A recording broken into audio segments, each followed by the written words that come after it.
Welcome, friends, to the fifth day and the fifth session of this seminar. And today we have five learned speakers. We have with us Bhagyalata Pataskar, Dr. Vasanti Limay, Vijay Lakshmi from Jharkhand, Dr. Bhushan Chugun from Mauritius, and Ved Prakash Gupta from uh, Lucknow. So before we start this program formally, I invite Ish Narangji to introduce our first speaker, Dr. Bhagyalata Pataskar. Ish Narangji. Thank you, sir. Namaste, everybody. This Ashwamedh Yaj.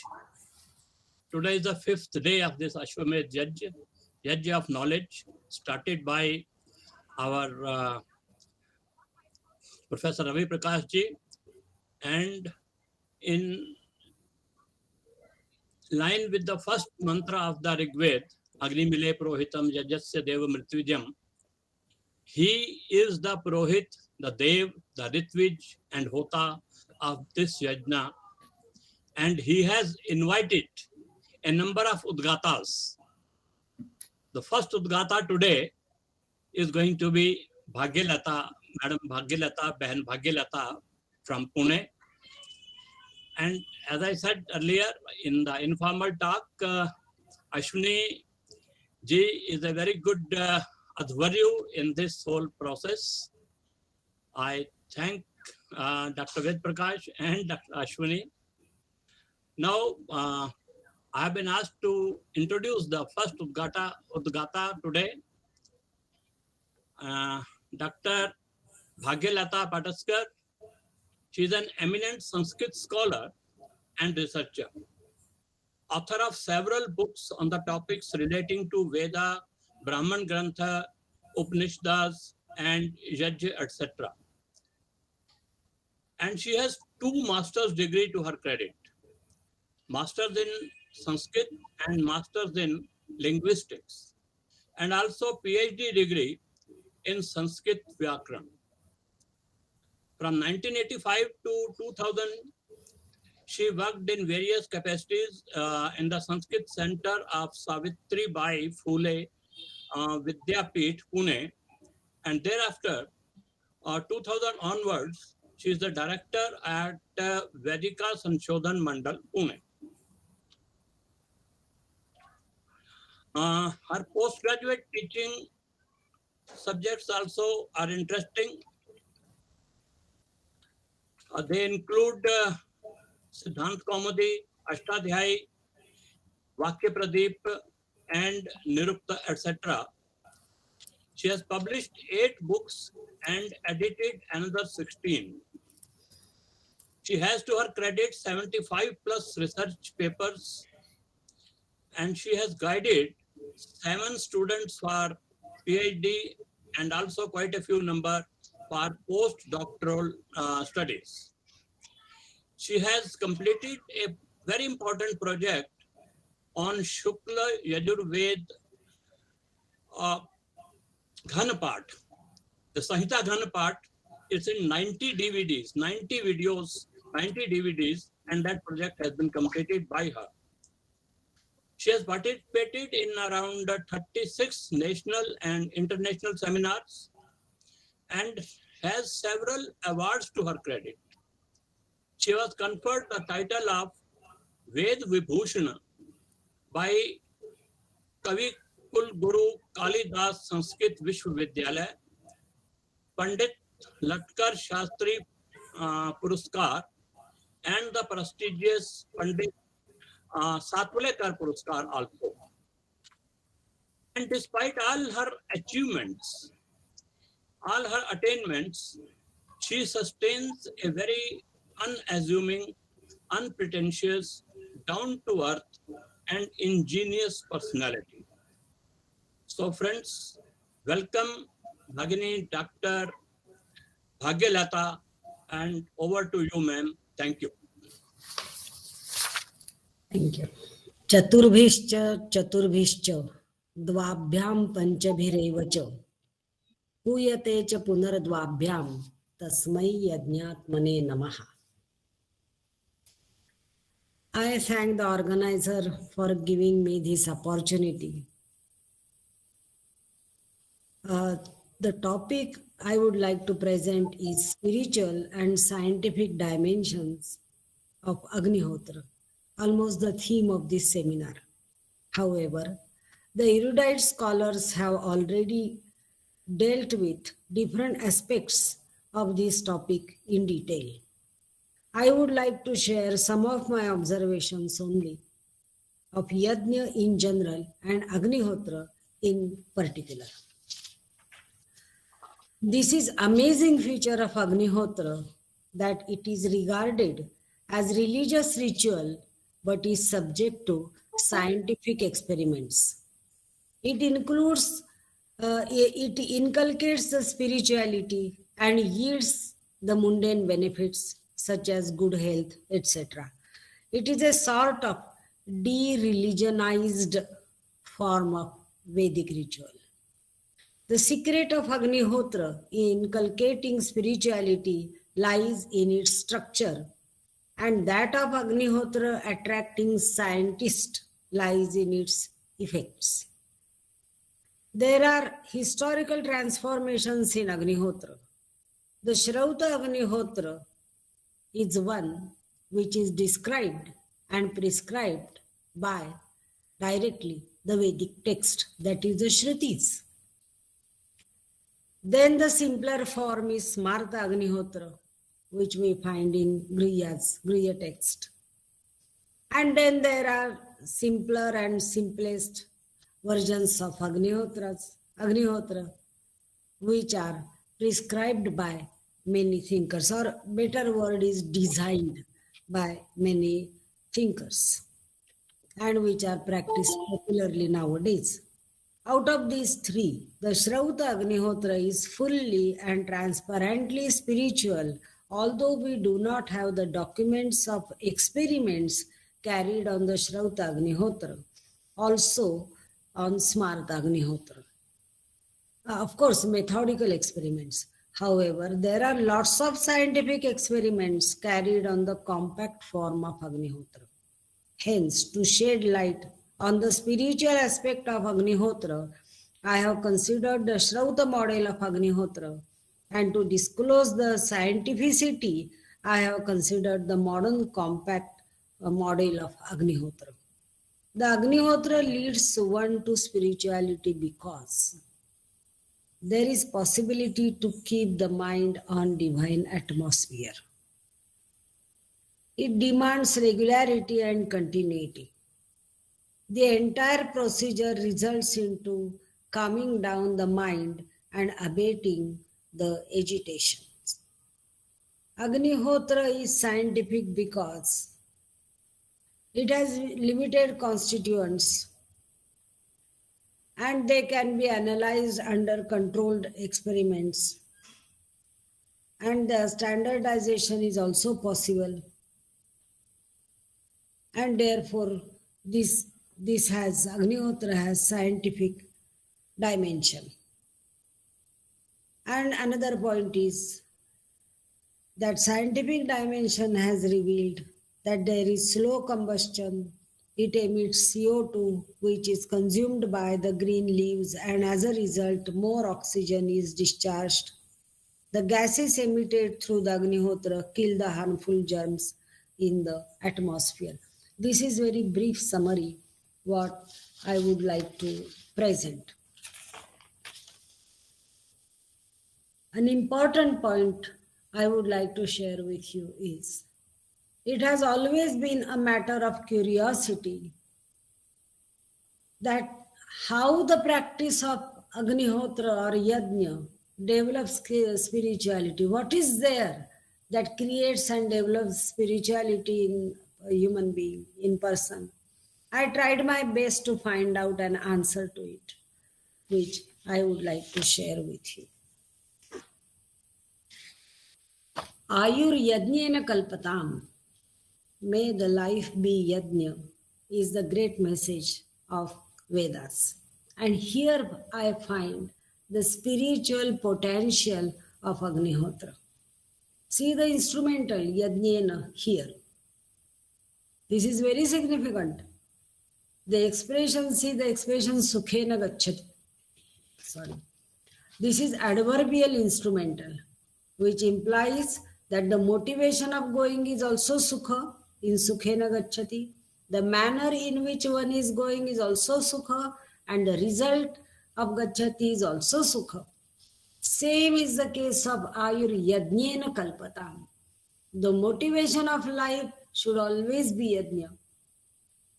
The living of the life should be Yajna, not like Yajna, should be Yajna. And result of the life should also be Yajna. So this is the meaning of Ayur Yajnena Kalpatam. Actually, one may perform Yajna or may not perform, but it is quite possible to bring in life the qualities such as gratitude, connecting one to divine strata, experiencing Chit, a Chaitanya everywhere. This is what is meant by Yajna, or this is what is assumed in fact by Yajna, the word Yajna. It is just blessings of my Guru that I could write a book on Yajna, Yajna Vaishreshtatamam Karma. And in detail, I have discussed this topic. Here are only the jottings. And this is what is intended by the word, by the phrase, Ayur Yajnena Kalpatam. May there be these things in the life. It is quite true that Yajna is karma. However, it is also clear that Yajna is a pattern of thought which is built with an attitude of looking at the world and at one's own life. This particular attitude can be called Yajna worldview. This is what I think. Today, discussion seems to be frequently carried on integral worldview, holistic worldview, a constructive and welfare attitude of looking towards the world around us and towards the life is called worldview normally. With particular worldview, our life becomes happy and successful. Not only this, but a family and organization to which one belongs also prospers with such particular attitude. However, the Yajna worldview is far better than these two types of worldviews. And this is in fact the contribution of the Vedas to the world, that they have given us Yajna worldview. It contains the spirituality in addition to individual prosperity and social bondage.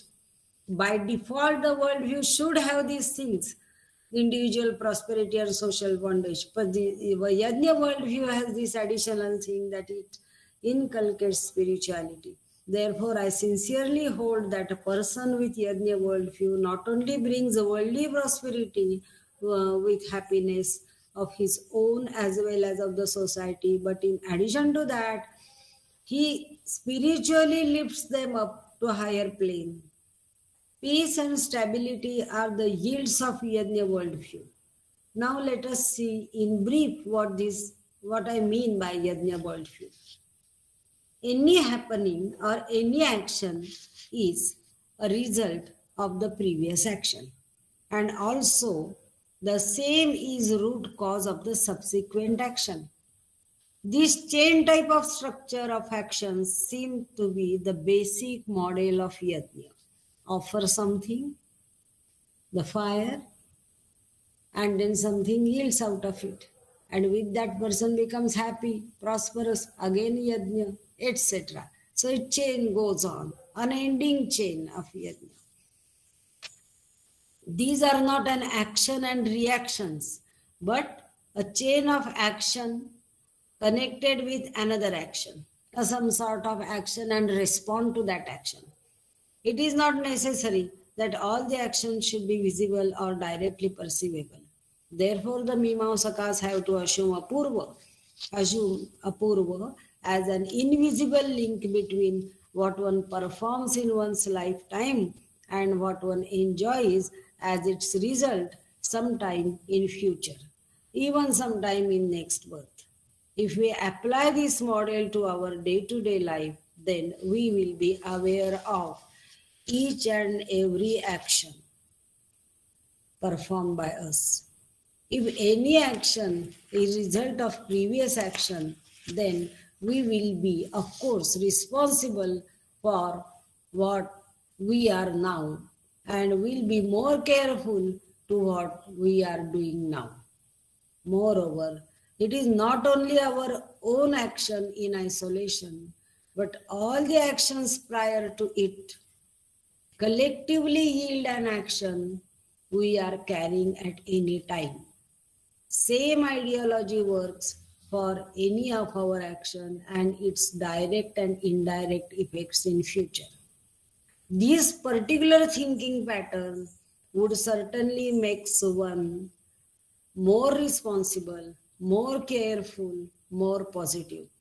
This thought process would shape the behavioral pattern, since obviously one won't say, "What hell if I do this? I am free to do whatever I wish to do," which indicates irresponsible and unrestrained attitude. There is no scope for such attitude in Yajna worldview. And therefore, the Yajna worldview has potential to create and develop the spirituality. This is how the Yajna worldview shapes one's behavior. There is one more assumption we find in the Yajna worldview. As there is a chain relationship among actions around us, there is certainly invisible interrelationship among the objects around us.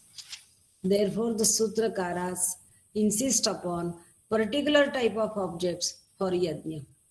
In this context, it is very interesting to see how Yaskacharya has used the word bhakti in the Nirukta. He says there is Agni Bhakti, there is Indra Bhakti, means the things related to Agni are called Agni Bhakti. Very significant term he has used. For example, Agni is the deity, belongs to earth, so earth. Deity related to Bhuhu, Pratasavan, Vasanta, that is Vasanta Rutu, Gayatri, Trivrustoma, Radhandarasama, deities like Bhuloka, that is Apri, Aksha, Gravan, Abhishu, female deities like Agnai, Prithvi, Ida. So the entire complex is called Agni Bhakti. Like this, there is Indra Bhakti, Varuna Bhakti, etc. So it means the Yajna assumes the interrelation among several objects. We may see it, we may perceive it, we may not see it, whatever it is, but there is interrelation among all the objects in the universe. That is, I think, is the presupposition seems to be of these people. So this interrelation or association established among various objects we also find in the Aranyakas. But in the Brahmana text, there is actually Yajna performed, and in Aranyakas, there is internalization of the Yajna. We find the meditation patterns are based on the Yajna, and this is the strength of the Yajna that yields, creates, develops spirituality, which is clearly highlighted by the Aranyaka text. An interesting point is that it is in the context of Yajna that Aranyakas, there is Antaram Agnihotram, we find in the Shankha and Aranyaka. This implies that the seers might have assumed a sort of interrelation among all the objects. They have tested it by meditation patterns, etc. So, it goes without saying that according to Vedic seers, the world is not dumping yard of different types of things, but a clean-cut, regular design formed by these objects. As there is no single action in isolation, there is not a single object standing alone in isolation. The interwoven structure of the objects and actions is in fact the secret of the world, seems to be an assumption of the Yajna worldview. This thinking pattern forms a part of Yajna worldview. That is what I think.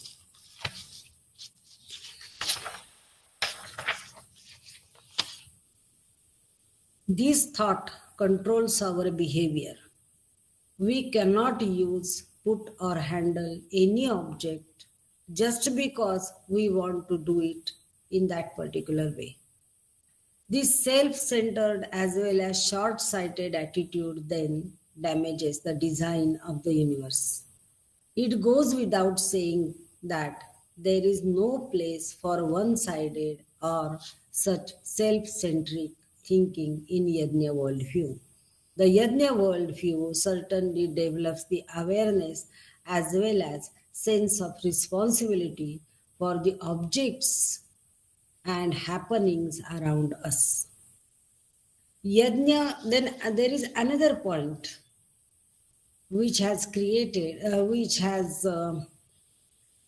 up strong spirituality in Yajna worldview.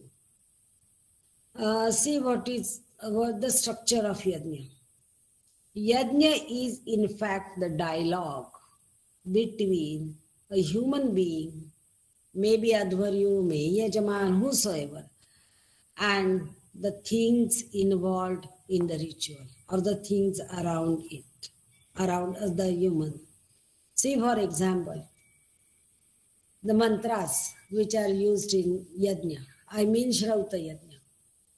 Rishe Tva, Shakha Harana Mantra, Tva, Oshadhe, Trayasva, Enam, protect it, Oshadhe, O tree. So, vocatives, second person forms, second person pronouns, first person pronouns, first person verbal forms, idamaham anrutat satyam upaimi, or Deurasi, Prithviyasi, etc. Second person verbal forms are used. We specially find this feature in the mantras, and this indicate that Yajna is nothing but very beautiful and vital dialogue between a person and the things around him. It just goes on, dialogue goes on, and this creates the liveliness in the entire ritual where the spirituality lies. The dialogue is not at all possible if it is not assumed, rather accepted that surrounding is equally living entity. Faith in omnipresence of divine element is an important factor of the Yajna worldview. See, demons have always tried to oppose Yajna and put obstacles in Yajna. You might have heard several stories of demons putting obstacles in Yajna or demolishing Yajna. When Yajna purifies the environment, Yajna increases the yields, Yajna brings prosperity, Yajna fulfills the desires, then why the demons are against Yajna? Didn't they want this? Certainly the demons wanted this, but they were strongly against Yajna worldview. Because Yajna worldview is based on spirituality and its consequent is also spirituality. And I think that Asuri pravrutti is the exactly opposite of spirituality or spirituality. Therefore, even at cost of mundane benefits, the demons tried to demolish Yajna. This is what I think. Swarga kamo yajeta, and some such sentences. These are the motivating statements of Yajna. And there are several Yajnas specially prescribed for Swargaloka, Pitruloka, Yamaloka, etc. What does the loka mean? This is a state of Jivatma, where means after death, the Jivatma receives or enjoys that state is the loka. This clearly means that something remains after death, even after a body is cremated, and that something that remains enjoys the fruit of karma or yajna that are performed while it was in the body. This is Jivatma that enjoys the fruit of action in other world is a part of, in fact, philosophy of yajna. Yajna has philosophy also. As yajna is means of getting worldly prosperity, wealth, progeny, etc., it is also a means of getting other worldly status. If heaven or swarga is a result of yajna, then obviously hell would be caused by bad or sinful actions. And it may put the obstacle in getting the swarga, that is the a final aim according to the Brahman text or yajna. Beyond mundane benefits and beyond complicated ritual, yajna has maintained highest degree of spirituality and morality because of this particular assumption. The reason of this lies in the assumption of yajna phalabhutta.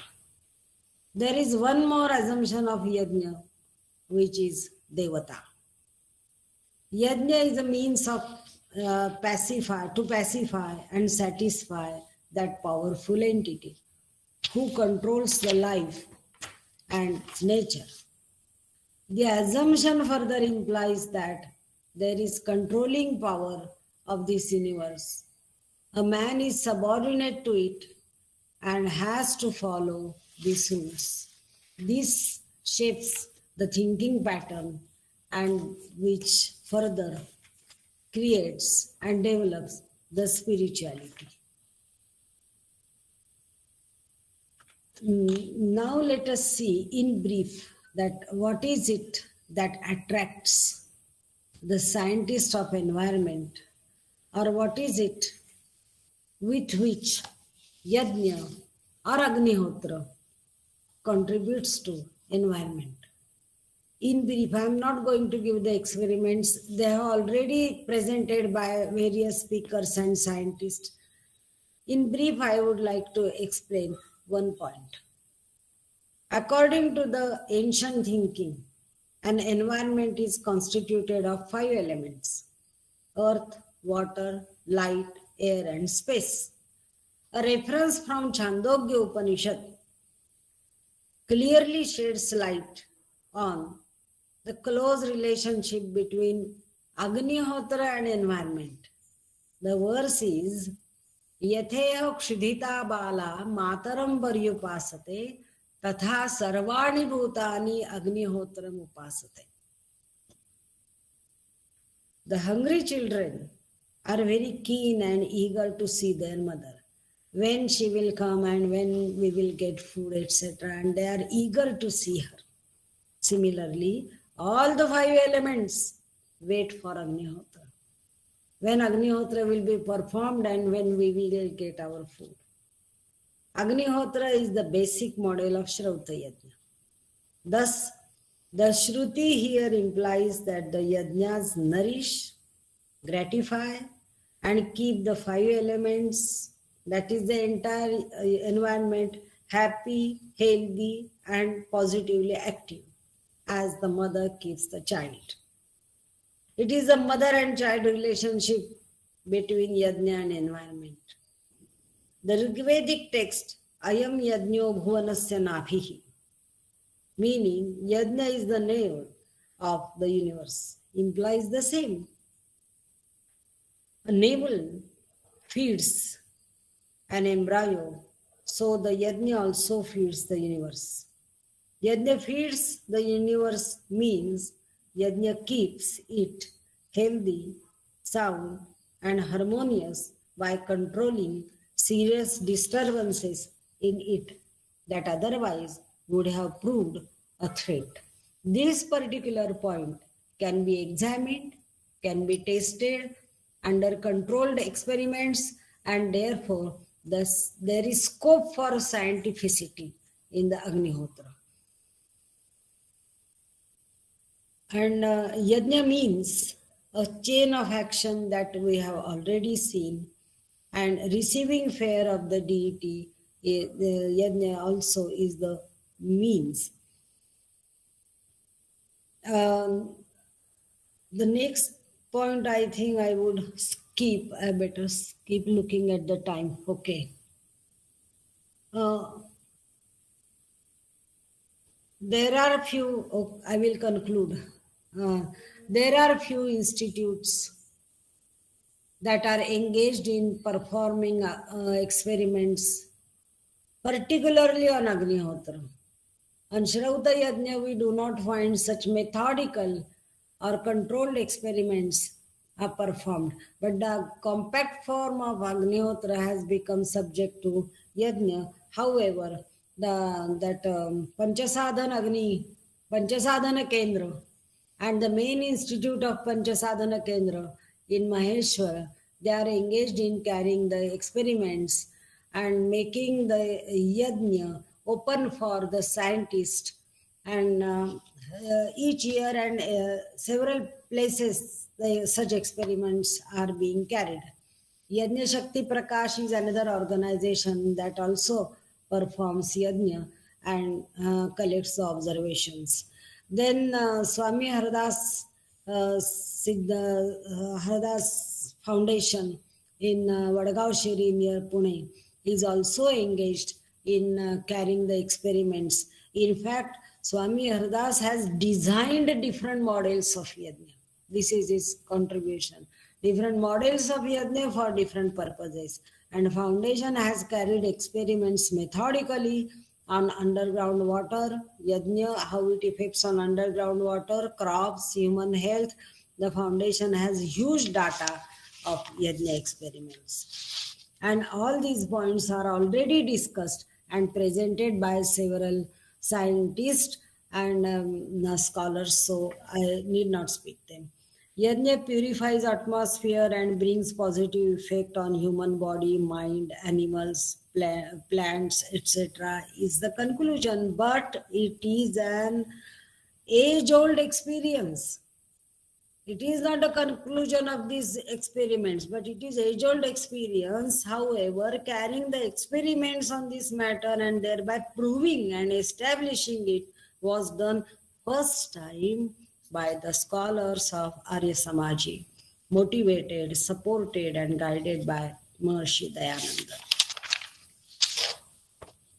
I humbly maintain that this type of a point to be noted is that Ayurveda also has prescribed Hello.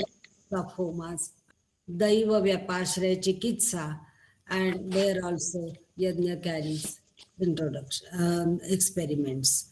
So I would conclude it by saying that there is scope for scientificity in the Agnihotra, and by nature it yields spirituality. Thank you.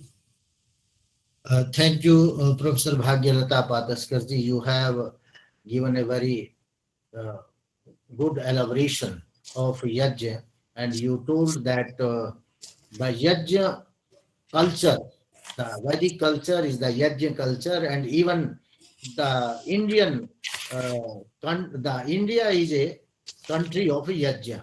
Yajyat, Bharata Varshat, like that, these type of attributes are used.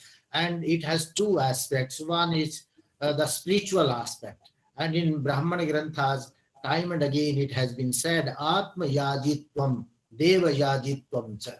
So Yajna has both a spiritual aspect as well as environmental aspect or any physical aspect. And this is how the whole process of Yajna has been described. Even in Bhagavad Gita, it says, Tasmat Sarvagatam Brahma Nityam Yajna Pratishtitam. The Pratishtha of Brahman is also in the Yajna. So Yajna is the key point or the center point of the Vedic culture. Thanks a lot.